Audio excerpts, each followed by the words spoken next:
sumalo po sa akin lalaki, kaya ako nakaligtas. Sinong lalaki? Akala nyo, mahabol nyo ako, ah! Wow! Yari ka ngayon! Bugbog sarado ka! Oo! Dali, sundin ito. Time out. Anong time out? Hindi laro to! Pinagod mo kami! Bugbugin ka namin ngayon! Teka lang! Ano, ha? Hindi na kayo mabiro. Biro? Sandali. Pinagod mo kami!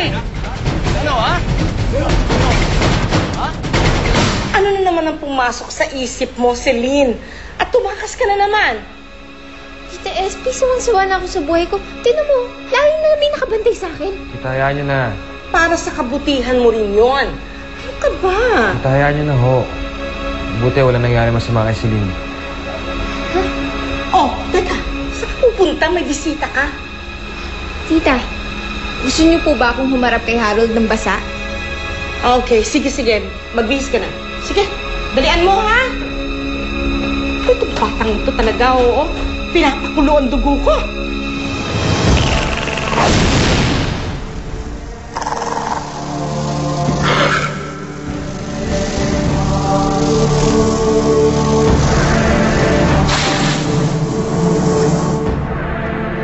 Gagawin hindi naman pagkulong sa akin matanda ka.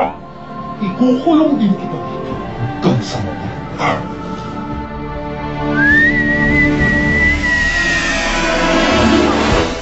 Patay ka ngayon! Pasok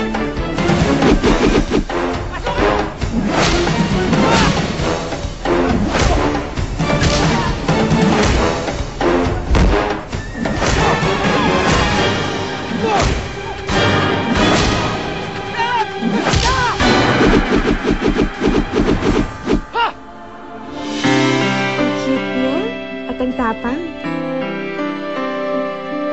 Iniligtas na ako. Sino kaya siya?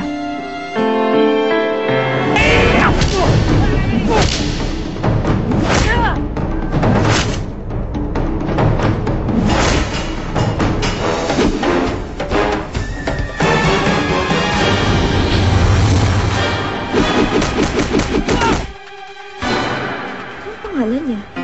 Sayang. Dumating kasi ang mga asungot na bodyguards eh.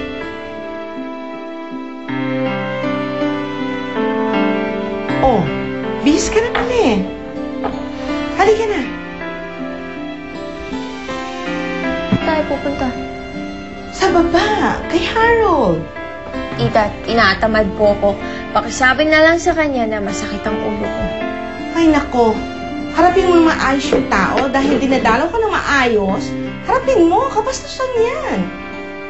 Eh, hindi ko nga po alam kung bakit niya ako dinadalaw. Wala naman ako sakit. Bata po. Sige nga, ano ka ba? Naliligaw siya sa'yo. May gusto siya sa'yo. Ganun po ba? Pakisabi na lang po sa kanya na wala po akong gusto sa kanya. Ano pa ba naman ang hinahanap mo doon sa tao? Mabait, mayaman, galing sa magandang pamilya. Mayor pa ng probinsya nila. Abay, napakaswerte mo kapag yun ang napangasawa mo.